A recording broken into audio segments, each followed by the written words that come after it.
Blood streamed down the small face of Freya as the guards dragged her toward the forest. Her tear-swollen eyes fixed on the amulet hanging from her neck, the very symbol that now condemned her to death. On the horizon, the twisted trees of the forest of the dead seemed to reach out with bony fingers against the gray sky. Thank you for joining to hear this story. This channel is just beginning its journey, and every subscription means the world to us. Reaching those first 1,000 subscribers is a big step that keeps this project alive and growing. If you find the story compelling, please consider subscribing and sharing your thoughts in the comments below. Let us know which city you're watching from. Your support truly makes all the difference. The first light of dawn crept softly over the jagged peaks surrounding Ravnholm, casting a pale gold across the icy fjord waters. The village, nestled between towering cliffs and dense forests, stirred awake beneath a sky still heavy with the lingering breath of winter. A faint mist hovered low above the ground, mingling with the smoke curling from the stone chimneys of the wooden longhouses. The air was crisp, biting at exposed skin, carrying the briny scent of the sea and the earthy musk of damp pine. In the heart of the village, tucked away near a cluster of fishing boats and drying racks, a small cabin stood in quiet solitude. Its walls, built from roughly hewn timber darkened by years of rain and wind, seemed to huddle against the cold like a timid animal seeking shelter. The roof sagged slightly, weighed down by moss and winter's frost. Inside, the modest space was filled with muted shadows. A single narrow window, streaked with salt and grime, admitted the fragile morning light. Within that cabin, a girl stirred beneath a thin woolen blanket. Freya Thorsdottir, just 9 years old, blinked her pale blue eyes open, gazing at the rough-hewn beams above her. Her blonde hair, tangled from sleep, fell across her forehead like a soft curtain. The faint scar on her chin itched with the chill, a reminder of childhood accidents and scraped knees. It was a small mark, but one that set her apart in moments of quiet thought. Though young, Freya already bore the weight of responsibility heavier than most children her age. Since the death of her father, the village's skilled blacksmith, a man respected for both his strength in battle and the gentleness of his craft, much had shifted in her world. Her mother, Helga, had fallen ill during the harsh winter, her vitality drained like the last embers of a dying fire. The illness left Helga pale and fragile, her breath shallow and uneven, so that Freya's days took on the rhythm of care and caution. The girl swung her legs over the edge of the wooden bed, her bare feet touching the cold floor planks with a soft thud. A faint tremor ran through her limbs, a mixture of morning stiffness and the persistent chill that never quite left the cabin. She rose quietly, careful not to disturb the slow, labored breathing from the corner where her mother rested on a bed of woven rushes. The scent of damp earth and dried herbs filled the air. Helga's efforts to draw healing from the land manifest in bundles of mugwort, yarrow, and juniper hung near the hearth. A low fire smoldered in the stone hearth, casting flickering shadows that danced on the walls. Nearby, a clay pot emitted a faint hiss as a mixture of herbs boiled for the day's medicine. Freya moved with practiced ease, despite her youth, wrapping her small hands around a wooden ladle to stir the thick porridge on the hearth's edge. The coarse texture of barley mingled with the faint sweetness of wild honey gathered in summer, a simple meal to sustain them through the day. Her lips pressed together in concentration as she poured the steaming food into a wooden bowl, the warmth seeping through the rough grain. Her gaze drifted toward Helga, whose sunken eyes slowly opened at the sound of movement. The mother's face, once radiant and strong, now bore the pallor of sickness, skin stretched tight over sharp cheekbones, lips cracked and dry. Yet, despite the fatigue etched into every line, a flicker of maternal strength remained. Freya, Helga called softly, her voice barely more than a whisper, fragile yet filled with quiet urgency. The girl crossed the room swiftly, kneeling beside the bed. She took her mother's cold hand into her own, feeling the faint pulse beneath the skin, irregular and weak. "Water," Helga begged. "Bring me water, child." Freya nodded without hesitation, rising to fetch a wooden cup from the shelf. The water was cold, drawn from the nearby well before dawn, and tasted of stone and moss. She returned quickly, offering it to Helga, who sipped slowly, the liquid slipping down her dry throat like a balm. The room fell into a hushed stillness, broken only by the soft crackling of the hearth fire and the distant caw of ravens beyond the cabin walls. Outside, the village was beginning to stir. The muted clatter of wooden wheels on packed earth, the occasional bark of a dog, and the rhythmic thud of hammers striking iron from the forge not far away. Freya's eyes searched her mother's face, seeking answers in the pale blue depths. Helga's gaze was distant, clouded with worry that stretched beyond her own frail form. "There is something you must do today," Helga whispered, voice tinged with a mixture of fear and hope. "Go to the North Shore, after the storm. The gods, sometimes they send messages in the wake of such fury." Freya swallowed hard. She knew well the Jarl's orders forbidding children from wandering near the northern beach. Tales of foreign ships, strange figures with alien tongues and customs, had made the villagers wary, stirring unease like a cold wind through the trees. Yet, the weight in her mother's eyes left no room for refusal. "I will," she promised, her voice steady despite the tremor in her heart. Helga managed a faint smile, her fingers tightening around Freya's hand briefly before relaxing. "Be cautious, and remember, strength lies not only in the sword but in the heart." Freya nodded again, gathering her courage like a cloak to shield her from the doubts that gnawed at her young mind. She dressed quickly, pulling on her worn woolen tunic, the rough fabric scratching against her skin. Her boots, patched and softened from long wear, were laced tight. She braided her hair into a simple plait, a habit formed from necessity rather than vanity, keeping strands out of her face as she moved through the chores of the morning. Outside the cabin, the village was a hive of activity. The fishermen prepared their boats for the day's catch, spreading nets and checking lines. Smoke spiraled upward from the communal fire pits, mingling with the mist that clung stubbornly to the ground. The air held a biting chill, the remnants of winter refusing to release its grip. Freya's breath came in soft puffs of vapor as she stepped onto the packed earth path leading toward the shore. The scent of salt and seaweed grew stronger with each step, mingling with the woody aroma of pine and the faint, sour tang of rotting kelp. The faint crunch of frost underfoot echoed in the quiet morning. The village elders gathered near the central fire, their faces weathered and lined with years of hardship and wisdom. Their voices were low murmurs, laced with worry as they spoke of omens and the fragile balance between the old gods and the uncertain world creeping at the edges of their lives. Freya passed by, her small frame brushing past the massive legs of warriors preparing for training. The steady beat of wooden shields striking with practiced rhythm filled the air, mingling with the soft clatter of weaving looms in the women's quarters nearby. Life in Ravenholm was a blend of labor and ritual, survival and belief entwined in every breath. As she neared the northern trail, a chill wind swept through the open spaces, ruffling the hems of her tunic and carrying with it the distant roar of the sea. The path was narrow and less traveled, winding between ancient pines whose gnarled branches seemed to twist like grasping fingers against the pale sky. The ground beneath her boots shifted from hard-packed earth to pebbled sand as she descended toward the shore. The storm from the night before had left its mark. Twisted branches, tangled seaweed, and scattered driftwood littered the beach. The waves, restless and gray, pounded rhythmically against the shore, sending salt spray into the air.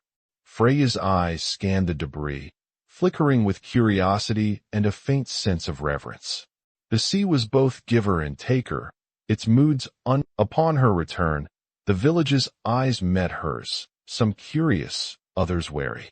The air was thick with tension, as if the very earth held its breath. Freya's small hands trembled beneath her cloak, the amulet a burning ember against her heart. That night, in the dim light of the cabin, she revealed her find to Helga. The mother's face paled even further, eyes wide with a mixture of fear and recognition. The fragile peace of their world had shattered, the threads of tradition and change tangling in ways neither fully understood. Outside, the village slept beneath a heavy sky, unaware that the tides of fate had begun to turn, carrying with them a story that would test the bonds of faith, family, and survival in a harsh and uncertain land. The forest around Freya was a breathless shadow, a realm where the very air seemed thick with whispered warnings. The gnarled branches stretched overhead like skeletal hands, their twisted silhouettes pressing against the dimming sky. Each step she took deeper into the tangled woods was a silent prayer against the creeping cold that bit through her thin cloak. Her small fingers clenched the amulet beneath her tunic as if drawing strength from its mysterious weight, though she did not understand why it seemed to pulse against her skin. Darkness was a shroud that folded over the land with the certainty of a winter night. The once familiar sounds of the village, laughter, wood smoke, the clanging of iron, were swallowed by the forest's oppressive silence. Here, the world felt unsteady, like the thin line between life and death was drawn sharper than ever before. Freya's breath came in shallow gasps, each exhale a mist that vanished quickly into the cold air. She paused beside a fallen tree, its roots clawing the earth like desperate fingers. The hollow beneath its massive trunk offered a fragile shelter, a small cradle carved by time and decay. Freya knelt, sliding her body into the cramped space, curling against the damp wood and cold soil. The shadows wrapped around her like a suffocating cloak, the chill seeping into her bones. Her eyes fluttered shut for a moment, tears escaping despite her effort to hold them back. The ache of loneliness pressed deep inside her chest. The amulet, heavy and alien, felt like the tether between her and a world that no longer embraced her. She wondered what the gods might think of this small girl, cast out for a symbol she barely understood. Was this the price of curiosity? Or was it a test, cruel and unyielding? Her thoughts were interrupted by a rustle nearby, soft, uneven, and hesitant. Freya's heart stilled as she strained to listen. The sound came again, a faint shuffle, the snap of a twig underfoot. Desperation tightened her throat. She was not alone. The forest, in its ancient watchfulness, was stirring. A figure emerged hesitantly from the thicket, outlined by the wan light filtering through the branches. It was a boy, no older than Freya but taller and thinner, his clothes in tatters and smeared with dirt. His eyes were wide with fear and exhaustion, the pale skin of his face streaked with grime. He carried a makeshift bundle, wrapped in a scrap of cloth, clasped tightly to his chest. Freya's first instinct was to shrink away, to hide beneath the roots and remain unseen. The dangers of the forest were many, and strangers were no less threatening than the shadows. Yet, as their eyes met, a rush of empathy flooded her. This child, like her, seemed lost and vulnerable, a soul cast adrift in a world that did not care for the weak. The boy faltered, as if uncertain whether to trust. His voice, barely more than a whisper, trembled. "Please, do you have shelter? Food? I cannot stay here." Freya's own voice was small but steady, pressed by urgency. "I have only this hollow, and the night will be long." "What happened? Why are you here?"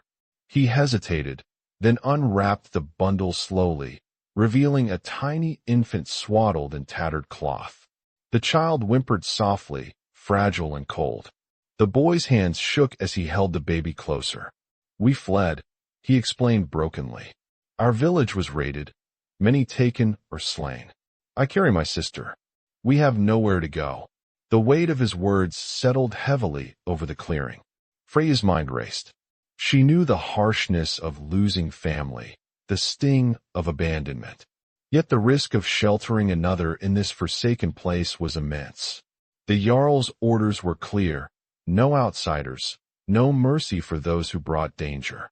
To help could mean death for them both. Her heart thundered. The memory of her mother's pale face, the fragile hope in Helga's eyes before she sent her out into the cold, these anchored Freya's resolve. The amulet pulsed again beneath her skin, an echo of a promise she could not yet grasp. "I will help you," she said quietly. "But we must be cautious. The forest holds many eyes, and they do not forgive easily." The boy's relief was palpable, tears glistening in the corners of his eyes. "Thank you. I am Eirik." Freya nodded. Freya. Together, they settled in the hollow, pressing close against the biting cold. Freya broke pieces of hardened bread she had hidden beneath her cloak, offering them to Eirik and the infant. The food was meager, but it was all they had. As darkness deepened, the forest seemed to lean closer, alive with unseen presences. The wind carried distant howls, and the branches whispered secrets older than the stones beneath their feet. Despite the fear gnawing at her, Freya's thoughts turned inward, reflecting on the burden they all carried. The amulet, the exile, the fragile lives clinging to hope. Hours passed in tense stillness until a sudden sound shattered the fragile quiet. A sharp crack of a branch, the crunch of footsteps too deliberate to be the wind. Freya's heartbeat spiked. She reached for Eirik's arm, eyes wide. "Someone comes," she hissed. The pair shrank into the shadows beneath the roots, holding their breath as the figures appeared. Two men, clad in the dark leathers of the Jarl's guards, their faces set in grim determination. Their eyes scanned the forest floor, searching, relentless. Freya's mind raced. To reveal themselves meant capture or worse. To stay silent risked discovery by wild beasts or the merciless cold. She tightened her grip on the amulet, a strange calm settling over her. One guard paused, dropping to his knees to inspect the tiny footprints in the mud. The other swept his gaze over the fallen tree and the nearby underbrush. They spoke in low tones, voices sharp with suspicion. "Tracks lead this way," one said. "The girl is here, the one who bears the cursed amulet." The other nodded grimly. "She must not escape. The Jarl's decree is clear." Freya caught Eirik's trembling hand, a silent pact forming between them. Escape was their only chance. Yet the forest was an unforgiving maze, and the night was deepening. With a sudden resolve, Freya slid from the hollow, pulling Eirik close. "Follow me," she whispered, "and be quiet." They darted through the undergrowth, hearts pounding, branches tearing at their cloaks and skin. The guards shouted, their voices echoing like thunder, but the forest swallowed their cries. Freya's breath came ragged, the amulet's cold weight a steady reminder of the price they bore. Deeper into the woods, a faint light flickered, a distant glow beyond the dense tangle of trees. Freya's hope surged. Perhaps it was the flicker of a fire, a sign of refuge or salvation. They pressed onward, shadows chasing them in every step. As they reached a small clearing, the air shifted.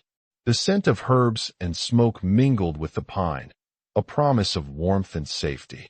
A figure stood by a fire, her gray hair braided tightly, eyes glowing with ancient knowledge. Astrid, the village healer, regarded them with a calm that belied the urgency in her gaze. No words were needed.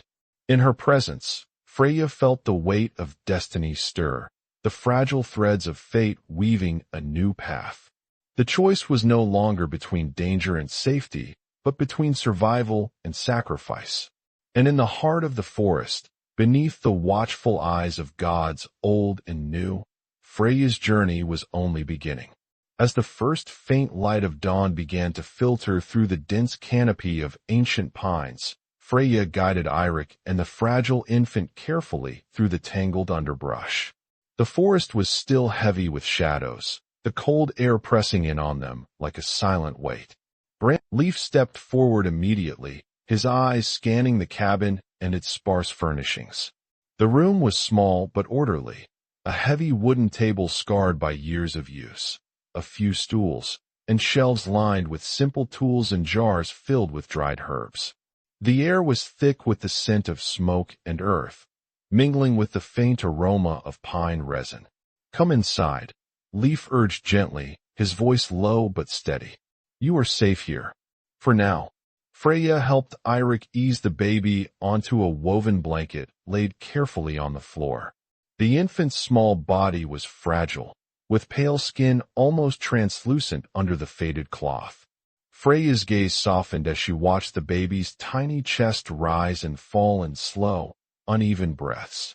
There was a quiet dignity in this weary child, a silent testament to the hardships they had endured. Leif knelt beside the fire, reaching for a rough clay bowl filled with warm broth.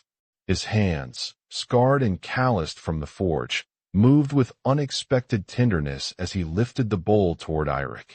The boy accepted it with trembling fingers, bringing the warmth to his lips in small sips.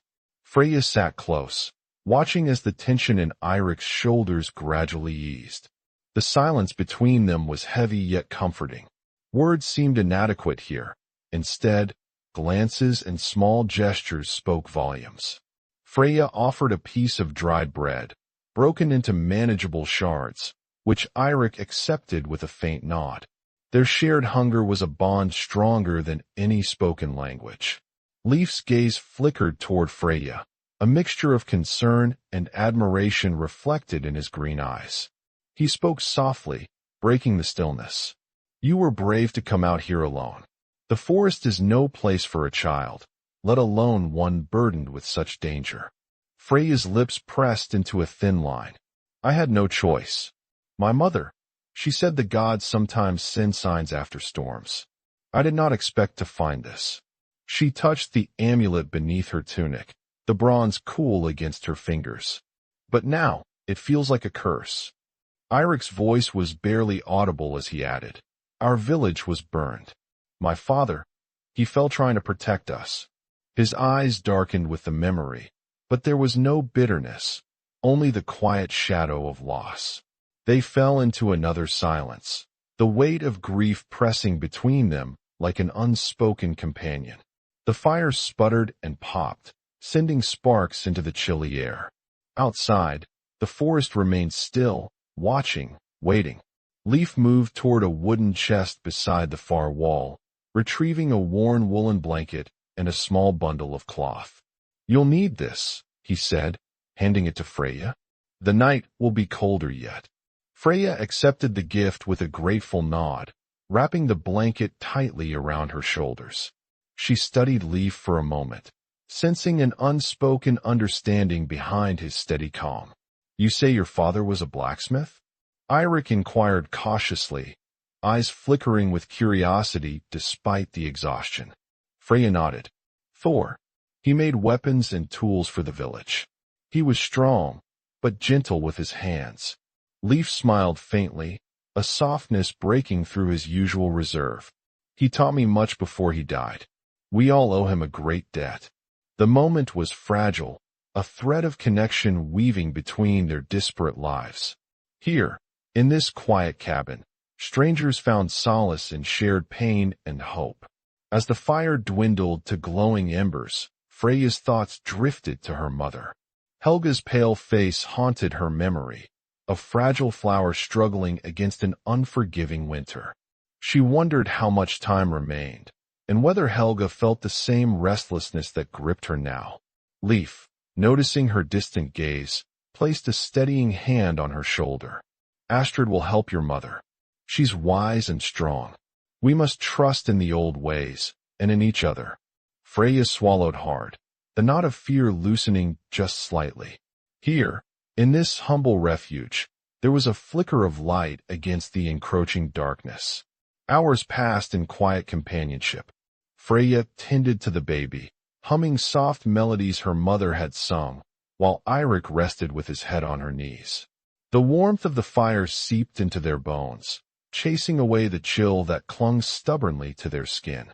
Leif worked silently at the hearth, preparing a poultice from dried herbs and animal fat. The scent of yarrow and juniper filled the air, a balm not only for wounds but for weary spirits. He approached Freya with careful hands, gently cleaning the small cut on her chin, the scar that marked her as both vulnerable and resilient. "There," Leif said softly. "Your father would be proud." Freya looked up, eyes bright despite the exhaustion. "Thank you, Leif, for everything." The night deepened outside, cloaking the forest in thick shadows. Within the cabin, a fragile peace settled over the trio, a moment suspended between past sorrows and uncertain futures. In that quiet, intimate space, trust began to blossom.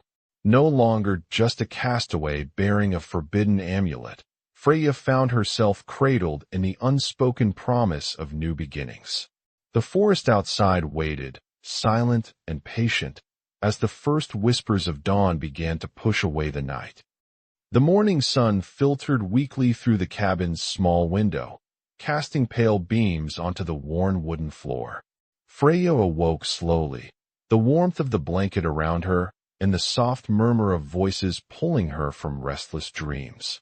Eirik was already awake, sitting cross-legged by the fire, gently rocking the baby who now slept peacefully. Their faces, marked by hardship, softened in the light of this new day. Freya felt a curious mixture of relief and apprehension. The forest was no longer so forbidding here. Leif moved quietly to the door, pushing it open to let in the cool morning air. Beyond the hearth's glow, the world was awakening, a symphony of birdsong and the rustling of leaves. The scent of dew-laden pine filled the cabin, mingling with the lingering aroma of herbs. "Breakfast," Leif announced, carrying a wooden platter of flatbread and smoked fish. The simplicity of the meal belied its importance, a nourishment not only for the body but for the spirit. As they ate, the conversation began to unfold in cautious fragments. Freya learned that Eirik's village had been one of many pillaged in recent weeks, a cruel reminder of the ever-shifting tides of war and survival that shaped their lands. Yet despite the devastation, there was a quiet strength in Eirik's voice, a determination to protect his sister and find sanctuary. Freya shared what little she could about Ravnholm, careful not to reveal too much of her own uncertain position. The amulet, still resting heavy against her chest, was a silent presence between them, a symbol of the fragile bridge connecting past and future. Leif listened, his eyes reflecting the weight of responsibility that had settled on all their young shoulders. "We cannot stay here long," he said finally. "The Jarl's men will search for you. We must move before the forest's whispers reach their ears." Freya nodded, her resolve hardening. "Where can we go? What will become of us now?" Leif looked toward the distant horizon, where the jagged peaks rose like ancient sentinels against the sky. "There is a place beyond the mountains, a settlement where old customs blend with new. My uncle lives there. He will shelter us." Eirik's eyes brightened with a hopeful spark. "A new beginning," he murmured, clutching his sister closer. For a moment, the three of them sat in the quiet warmth of the cabin, bound by circumstance and the faint promise of tomorrow. Outside, the forest stirred with the breath of the day, ancient and watchful. Freya's fingers brushed the amulet once more, feeling its cold weight beneath the tunic. It was more than metal. It was a key, a question, a challenge. And so, in the fragile dawn, the journey continued. The news of Freya's disappearance rippled through Ravnholm like a dark wave, crashing against the fragile shores of the village's fragile calm. Whispers filled the longhouses, carried on the biting wind that swept over the fjord and through the towering pines. Mothers clutched their children close, elders furrowed their brows in worry, and men sharpened blades with a growing tension that seemed to settle deep in their bones. The Jarl's decree, once clear and unquestioned, now felt like a shadow hanging over every hearth, a weight pressing on the hearts of all. Leif knew this well. The moment, mark my words, Hilda said, her voice sharp and urgent. The gods will not be mocked. She carries the curse with her. The Jarl, for his part, withdrew behind the heavy doors of his hall, his mind burdened with more than just the law. Gunnar Haraldsson was a man forged by battle and tempered by loss, but even he could not ignore the stirrings of unease among his people. The balance between tradition and survival was delicate, and the appearance of the amulet, an object bridging worlds, challenged everything he believed in. Erik Gunnarsson, the Jarl's son, had returned to the village after his encounter in the forest. His voice carried a new weight as he spoke to the council of elders, urging caution and emphasizing that not every mystery was a threat. Yet even his words struggled to hold back the rising tide of fear. Outside the village, other eyes were watching. Neighboring clans, known for their fierce independence and suspicion of outsiders, caught wind of the turmoil brewing in Ravnholm.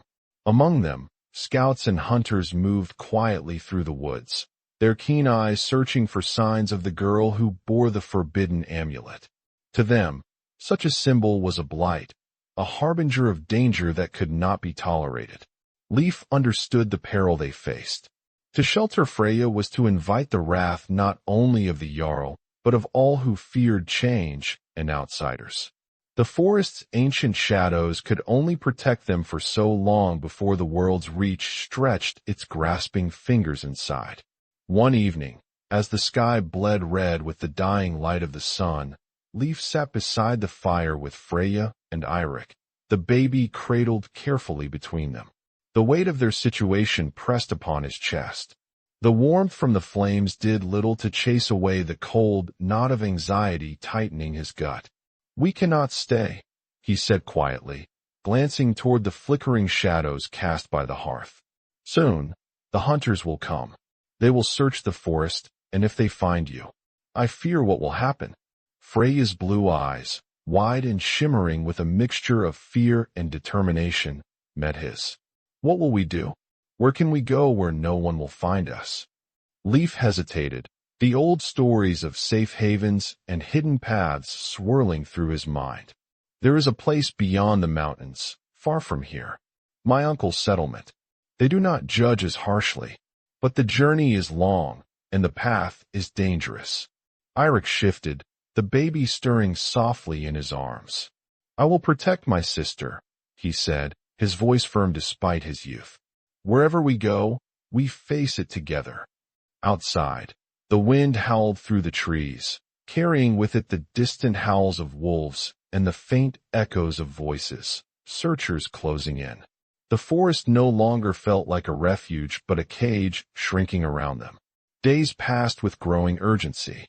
Leif gathered what meager supplies he could: dried meat, scraps of bread, water drawn from a nearby spring. Astrid, the village healer who had taken a risk by aiding them, sent herbs and poultices through secret channels, her hands steady despite the danger. Yet the walls tightened. Another raid by a rival clan nearby reminded them all of the violence lurking at the edges of their world. Ravnholm itself braced for conflict, its warriors sharpening axes and reinforcing defenses.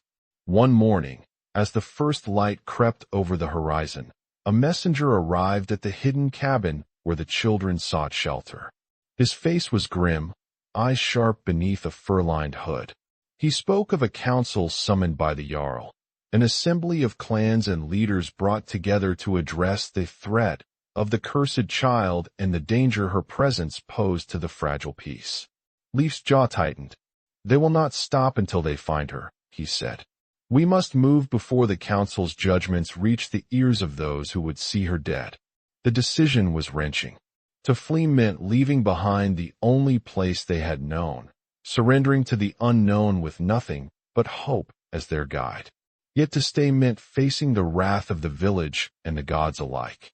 Freya, sensing the weight of sacrifice, placed her small hand over Leif's. "I am not afraid to leave. I want to live, to find a place where I am not hunted." Eirik nodded, his young face set with fierce resolve. "We will walk as far as it takes. My sister will not be lost to the forest." Together, they prepared to depart. The forest seemed to hold its breath as they slipped away under the cover of dawn, shadows melting into the mist like ghosts fading from memory. But the world beyond was no less hostile. As they crossed the boundary between the ancient woods and the open lands, the distant roar of horns echoed, a signal from the hunters and warriors who pursued them. The chase had begun. Leif led the way, his knowledge of the land their only shield against discovery. Every broken twig, every disturbed leaf, was a potential warning. Their footsteps were careful, measured, but the weight of dread pressed heavier with each mile. At times, Freya felt the amulet burn against her skin, a strange warmth that seemed to pulse in rhythm with her racing heart. It was a reminder of the peril she bore, an object that bridged worlds and divided hearts. As night fell once more, they found shelter in the ruins of an old stone outpost, its crumbling walls a testament to battles long past. Here, beneath a sky full of stars cold and distant, Freya allowed herself a moment to breathe. Leif tended the fire with care, his eyes scanning the darkness beyond the stones. "We are not safe yet," he murmured. "But we have each other, and that is the strongest shield of all." Freya looked up at the endless sky, the weight of the amulet heavy against her chest. In that moment, she understood that her journey was not just about survival. It was about forging a path between worlds, between gods and men, fear and understanding. The world had discovered them. The hunt was relentless, the threats unyielding. Yet within the cold, whispered forests and broken stones, a fragile hope endured. And so, beneath the watchful eyes of stars and spirits, Freya's story pressed forward, an echo of courage not born from strength alone, but from the unyielding will to live, to heal, and to bridge the divide. As dawn crept again over the horizon, the distant horns faded to silence, but the echoes of pursuit lingered in the chilled air. The forest held its secrets tightly, and the fate of the child with the forbidden amulet remained suspended, balanced between darkness and the promise of a new day. The morning sky was a bruised canvas, thick with heavy clouds that threatened rain. The air felt charged, as though the land itself held its breath in anticipation. Freya, wrapped tightly in the worn cloak that had once belonged to her father, stood beside Leif and Eirik within the fragile safety of the stone outpost. The ruins' crumbling walls, covered in moss and etched with the scars of forgotten battles, offered little protection from the storm that was gathering, not just in the sky, but in the world beyond these stones. Outside, the forest loomed like a silent sentinel, ancient and implacable. The dense canopy above blocked much of the weak morning light, casting shadows that seemed to move with restless hunger. The distant calls of ravens punctuated the uneasy stillness, their harsh cries echoing like warnings. Leif's gaze was sharp, scanning the surrounding treeline where the hunters surely lurked. His hands clutched the haft of a spear, knuckles white with tension. Beside him, Eirik cradled the infant closer, eyes wide with a mixture of fear and determination. Freya felt the amulet's cold weight against her chest, a steady pulse beneath the fabric, a silent reminder of the peril that clung to her like a second skin. "They are close," Leif whispered, voice low and urgent. "We can hear their horns. They are coming." Freya swallowed hard, the knot of anxiety tightening in her throat. The chase, relentless and unforgiving, had finally caught up with them. The fragile hope they had nurtured was about to be tested in the harshest way. Eirik's small hand found hers, fingers trembling but grasping tightly. "We must be ready," he said, voice firm despite the tremor beneath. "For my sister. For all of us." The minutes stretched like hours. The wind picked up, carrying with it the scent of wet earth and pine needles crushed beneath countless feet. Then, the first sound, a low murmur of voices, distant but growing steadily louder, broke the silence. The hunters were closing the circle. Freya's heart hammered. Bjorn laughed, a harsh, bitter sound. Truth? The truth is the gods have spoken through the storms and the omens. This girl brings ruin. Hand her over, and you may yet live. From the ranks behind Bjorn, warriors shifted, weapons raised in readiness. The tension was a taut wire, stretched to its breaking point. Freya's breath came shallow. She stepped beside Leif, lifting her chin. I am not your enemy, she said, voice small but unwavering. The amulet I carry is not a curse but a gift, a bridge between what was and what can be. If you listen, you will understand. Bjorn's eyes narrowed. Empty words for a witch's child. You would poison our lands with foreign gods and threaten the old ways. Before the fight could erupt, a sudden, thundering voice cut through the air. Enough! All eyes turned toward the outpost's entrance, where a figure emerged from the shadows. A man clad in finely embroidered blue and silver, the sigil of Ravenholm stitched prominently on his cloak. It was Jarl Gunnar Haraldsson himself, his presence commanding silence. Though his face bore the marks of battle and years of harsh rule, there was a new gravity there, deepened by the weight of recent events. The warriors hesitated, lowering weapons slightly as the Jarl's gaze swept over the gathered party. Bjorn's lips tightened, but he did not retreat. Bjorn Skallagrimsson, the Jarl began, voice cold but measured. You come here as judge and executioner, yet you bring neither wisdom nor justice. This girl you call cursed is a child of Ravenholm. She carries a symbol that has long troubled you all, but it does not define her fate. Bjorn shot a venomous look. I speak for my people and their gods. This amulet is a blasphemy. It must be destroyed, and the girl punished. Jarl Gunnar's eyes flickered with a hint of pain and memory. Have you forgotten Thor? My fallen brother, her father? The man who bled to protect this land and its people? The amulet is not simply a symbol of foreign faith. It is a relic of a time when our world was more complex, more connected. The crowd murmured uneasily. Even Bjorn hesitated, the weight of Gunnar's words cutting through the fog of fear. Freya stepped forward, heart pounding but steady. I do not come bearing threats. I carry a legacy of both my father and the mothers who healed with hands gentle but strong. The amulet is a reminder that fear blinds us, but understanding can heal. At that moment, Astrid appeared beside the Jarl, her gray hair catching the dim light. She held up a small leather pouch, filled with herbs and finely woven threads. The old ways and the new can walk together, she said, voice calm and wise. This child is not a threat, but a hope. Her survival through the forest of the dead was a sign, not of damnation, but of protection. Bjorn's jaw tightened, but the resolve in the assembled clans wavered. The hunters lowered their weapons, uncertainty creeping into their eyes. Eric, the Jarl's son, stepped forward, voice quiet yet firm. We cannot forge a future by clinging to ancient hatreds.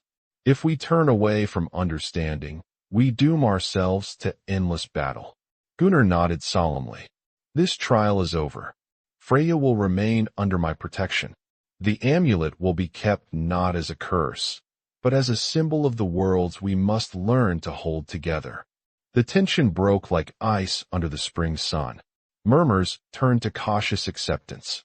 Bjorn gave a curt nod, signaling his warriors to lower their weapons fully. Freya's chest heaved with relief, tears threatening, but held back by the sheer force of the moment. The amulet, once a source of fear and condemnation, now seemed to glow softly beneath her tunic, as if acknowledging the fragile peace forged this day. The Jarl stepped beside her, placing a heavy hand on her shoulder. Your journey is far from over, but today you have shown strength beyond your years. The gods test us all, not through fire and blood alone, but through the courage to embrace the unknown. As the storm finally broke, Rain falling softly over the ancient stones, a new chapter began, not just for Freya, but for Ravenholm itself. A story of fear confronted, of traditions challenged, and of a young girl's quiet, unyielding hope that one day, the bridges between worlds would hold firm. Deep in her heart, Freya knew the road ahead would be long and fraught with hardship. But for the first time since the amulet's discovery, she felt the stirrings of something precious, belonging. The forest behind them whispered on, its ancient secrets folding back into the shadows. And as the sun's pale light warmed the wet earth, the village of Ravenholm breathed out, ready to listen to the old gods, the new, and the children who would carry their stories forward. The rain fell gently now, a soft pattering that washed the dust from the stones and soothed the tense nerves of those gathered. The storm that had threatened to tear the village apart had passed, leaving a fresh stillness in its wake. Freya stood at the heart of the gathering, her small frame no longer the fragile child who had been dragged into the forest of the dead. The shadows beneath her eyes told of sleepless nights and unspoken fears, but her chin was lifted with a quiet resolve that commanded the attention of even the most hardened warriors. Around her, the villagers of Ravenholm murmured cautiously, their voices a mixture of relief and lingering suspicion. The old fears, deeply rooted in tradition and superstition, had not fully dissolved. Yet, there was a fragile hope weaving through the crowd, a hope born from her survival, from the courage she had shown, and from the unexpected words of the Jarl. Jarl Gunnar Haraldsson's hand rested heavily on her shoulder, anchoring her to the present, reminding all that this was not just a child's story, but a turning point for the entire village. His eyes, sharp and contemplative, swept across the gathered crowd. In them was a man weighed down by the burdens of leadership, responsible not just for laws etched in stone, but for the fragile lives they governed. Today, he said, voice low but carrying, we have witnessed something rare, not a triumph of strength, but a triumph of spirit. The gods themselves have shown mercy, or perhaps they have shown us the path to mercy. Freya carries with her a symbol that once divided us. Now, it binds us in a new way. His words hung in the damp air, stirring the crowd into a deeper silence. Among them, the flicker of old prejudices still smoldered, but the weight of the moment pressed down on even the most reluctant hearts. Helga, frail but upright, stepped forward from the edge of the crowd. Her eyes, shadowed by sickness yet fierce with a mother's love, found Freya's. She reached out, trembling hands brushing away a stray lock of hair from her daughter's face. The touch was tender, the kind of contact that spoke louder than any speech. Freya, she whispered, voice thick with emotion, you have faced the darkness and returned. You have carried our fears and turned them into light. Freya's lips quivered, but she nodded, feeling the strength of her mother's words settle within her like a shield. The amulet beneath her tunic felt warm now, not a curse but a talisman of endurance and connection. The villagers shifted, some stepping forward cautiously, others holding back, each grappling with their own beliefs and doubts. It was Astrid who moved next, her presence calm and commanding despite her years. Draped in her worn green cloak, she approached Freya and Helga, her deep amber eyes filled with understanding. The old ways teach us that life is a cycle of death and rebirth, of endings and beginnings. Astrid spoke softly, her voice a soothing balm. Freya has journeyed through the darkness and returned changed. She carries the wisdom of both worlds, the old and the new. It is not for us to cast stones, but to offer hands. Her words resonated like a chant, echoing the lessons she had long taught the village. The silence that followed was pregnant with meaning. Slowly, one by one, the villagers began to offer small gestures, nods of acceptance, tentative smiles, the lowering of weary brows. Erik Gunnarsson, the Jarl's son, stepped beside his father, his own blue eyes reflecting the flickering flames from the torches that circled them. His voice was steady, filled with the conviction of youth tempered by experience. We have clung to fear for too long. What Freya carries is not a threat, but a bridge. Astrid inclined her head, her eyes meeting Freya's with a quiet promise. I will. Freya felt a swell of gratitude and determination rise within her. The path ahead was uncertain, fraught with challenges she could not yet foresee. But for the first time, she felt the support of her people, not as judgment, but as acceptance.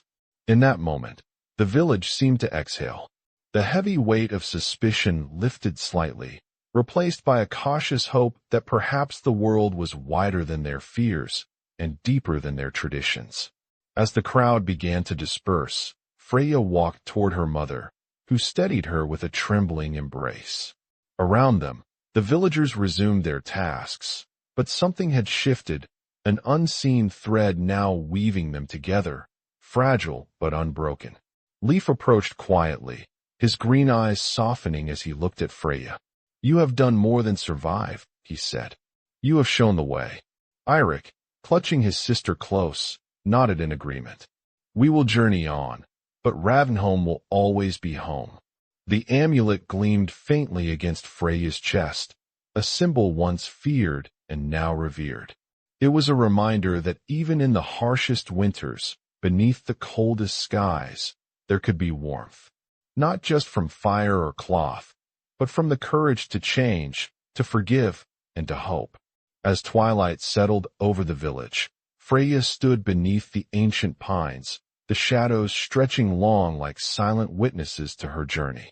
The forest of the dead seemed less menacing now, a place not just of endings, but of beginnings.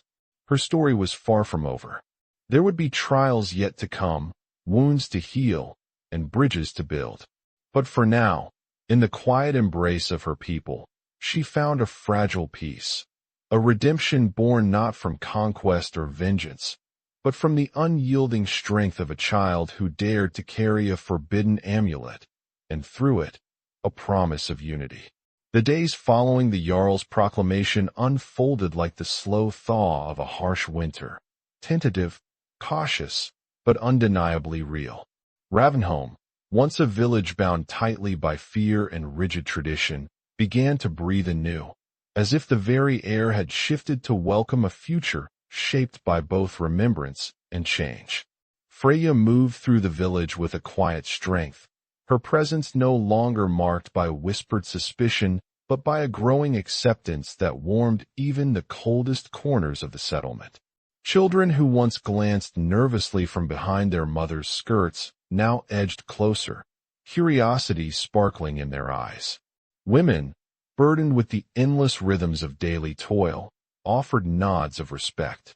Even some of the warriors, their faces weathered by years of battle and hardship, found a softened gaze for the girl who had faced the forest of the dead and returned.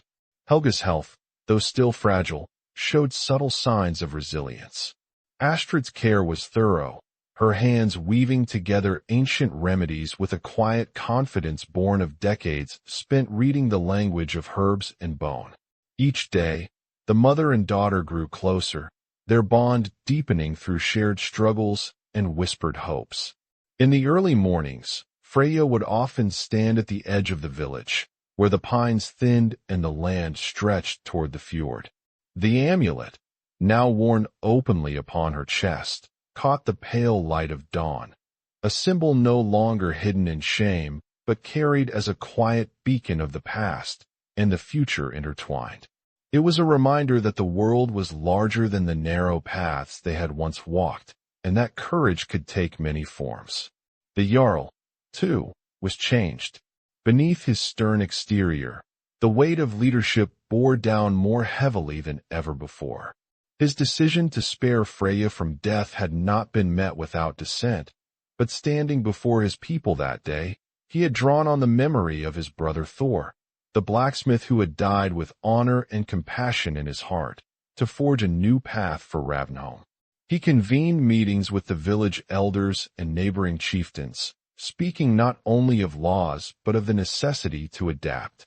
The world beyond their fjord was shifting, and to survive, they must find strength not just in iron and blood, but in understanding and alliance. The amulet became a symbol in these talks, a fragile bridge representing the meeting of old and new, of gods seen and unseen. Eric, ever the voice of reason and hope, took up a vital role beside his father. His blue eyes, clear and reflective, often met Freya's with a quiet encouragement, a silent promise that she would not walk her path alone. Together, they sought to ease tensions, to open minds hardened by centuries of fear, and to remind their people that the future belonged to those who dared to embrace change.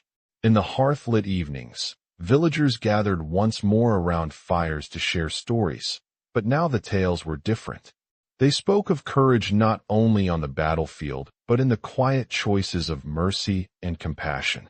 Songs were sung of the girl with the forbidden amulet, not as a warning but as a celebration, a testament to the resilience of the human spirit.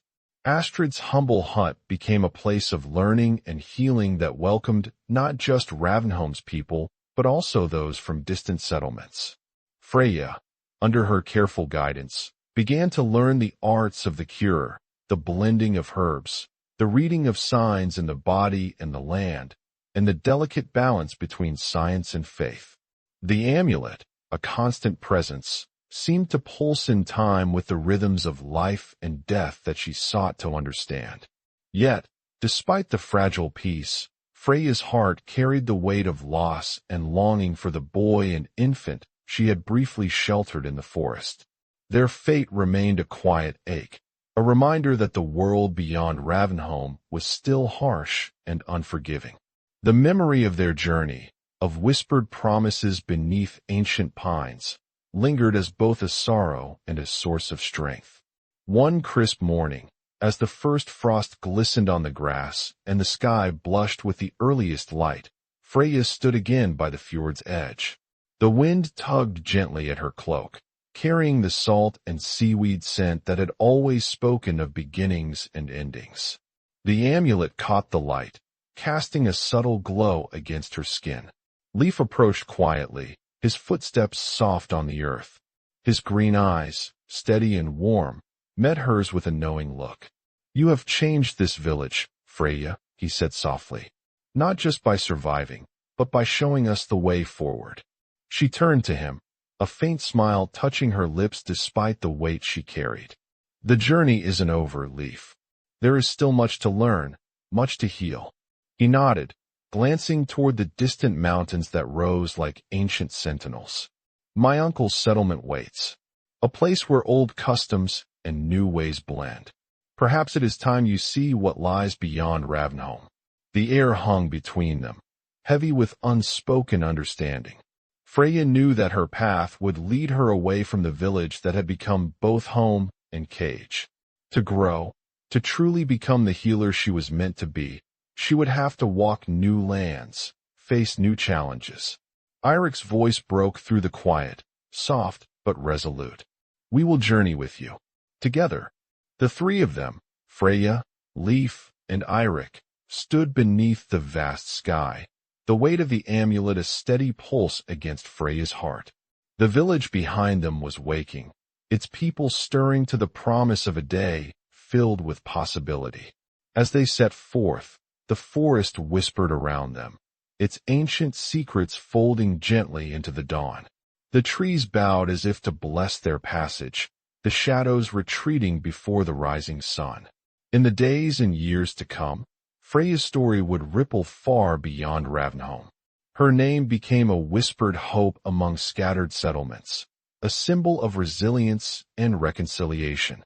The amulet she carried was no longer forbidden but revered, not just a relic of the past, but a talisman of unity.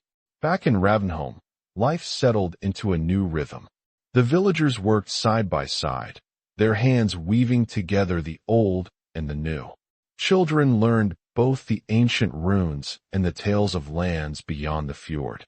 The Jarl's hall echoed with laughter and debate, the fires burning steady through long winters. Astrid, with Freya's guidance, nurtured a lineage of healers who carried forward the lessons of the past and the hopes of the future. The old gods were not forgotten, but their voices now mingled with those of other faiths and stories, creating a chorus richer and more complex than.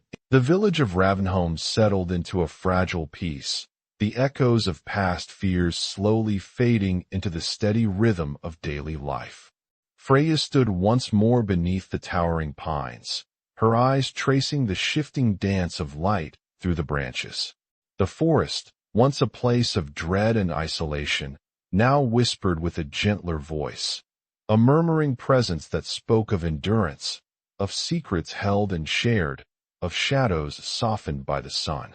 The amulet rested lightly against her skin, no longer a burden but a bridge. It pulsed quietly, as if alive with the memory of all it had seen. The storm-tossed shore where it lay buried, the cold breath of the forest of the dead, the harsh gaze of the Jarl, and the hopeful hands that had reached for her in the wilderness.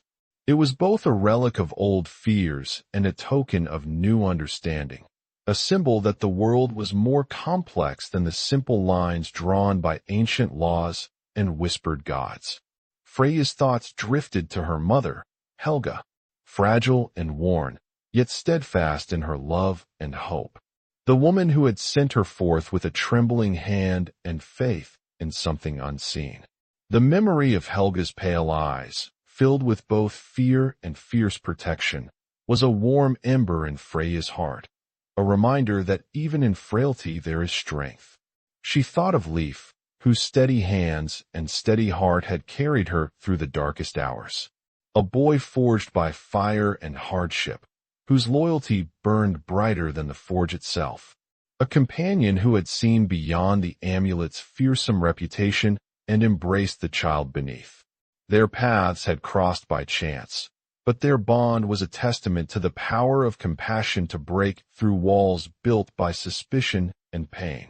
And Eirik, the boy who bore the weight of loss with quiet courage, cradling his sister through nights filled with shadow and threat. Freya felt the ache of their parting, a pang of sorrow for the innocence stolen by violence and fear. Yet she carried their story within her, a silent vow to remember and to heal. The village, too, had changed. Ravenholm was no longer a place where suspicion ruled unchallenged, where the unknown was met with sharpened blades and whispered curses. The Jarl's decree had opened a door, a small crack through which light and understanding seeped. Under his stern yet reflective watch, the community began to weave new patterns of acceptance and resilience. The old gods still held their place, but so did the stories and symbols of lands beyond the fjord. Astrid, the wise healer, stood as a living bridge between these worlds. Her hands, stained by herbs and time, guided Freya's own. Together, they blended the knowledge of ancient runes and foreign faiths, crafting remedies that mended more than flesh, healing wounds carved deep by fear and division. The healer's hut became a sanctuary, a quiet beacon for those seeking not just cure but connection. Meanwhile, Eirik Gunnarsson, the Jarl's son, carried a torch of hope, speaking for reason and mercy in halls still echoing with echoes of old grudges. His voice, tempered by the memory of his mother and the courage of a child condemned, reminded the village that strength lay not only in the sword but in the willingness to listen and to change. Freya herself felt the stirrings of a new purpose. No longer simply a child marked by fear, she was becoming a guardian of stories, a keeper of balance between the familiar and the foreign, the old and the new. The amulet, once hidden beneath her tunic, now hung openly, a silent testament to the journey she had endured and the paths she would yet walk. Yet, beneath the surface of this fragile piece, the world beyond Ravenholm remained vast and unpredictable. The scars of war and displacement touched countless lives, and Freya carried the memory of those she could not save. The boy and infant lost to shadow and flight, the villages burned, the lives shattered. Their stories whispered to her in quiet moments, a call to action beyond the safety of her home. One crisp morning, the rising sun cast long fingers of gold across the fjord's restless waters. Freya stood at the village's edge, the wind tugging gently at her cloak. Leif approached quietly, his eyes reflecting both the calm of the forest and the fire of determination. "You have changed this place," he said softly, "not just by surviving the night the gods tested you, but by showing all of us that fear can be met with grace." Freya met his gaze, the weight of unspoken promises pressing lightly on her shoulders. "There is still much to learn," she replied. "Much healing to do." Leif's eyes wandered to the distant mountains that guarded the horizon, their peaks sharp against the pale sky. "Beyond those stones lies a place where old ways and new meet, where you might find the knowledge you seek." At that moment, Eirik appeared, his face set with quiet resolve. "We will journey together," he said, holding his sister close. "Wherever the road leads, we face it as one." The three stood in silence, the amulet's cool pulse steady against Freya's heart. Behind them, Ravnholm stirred awake, its people busy with the rhythms of life renewed, a village forever altered, bound by stories of darkness faced and light reclaimed. The forest murmured softly, the ancient trees bowing as if to bless their passage. The shadows retreated before the rising sun, leaving behind the promise of a new dawn. Freya's story was no longer just her own.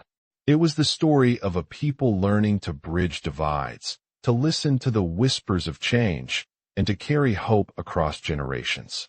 The amulet was a symbol, yes, but more than that, it was a call to courage, to compassion, and to the unyielding strength found in embracing the unknown. As the sun climbed higher, casting warmth over the cold stones and tangled roots, a quiet truth settled in the air. Even in the harshest lands, beneath the oldest fears, there is room for healing, for growth, for the fragile, fierce light of understanding to take root and flourish.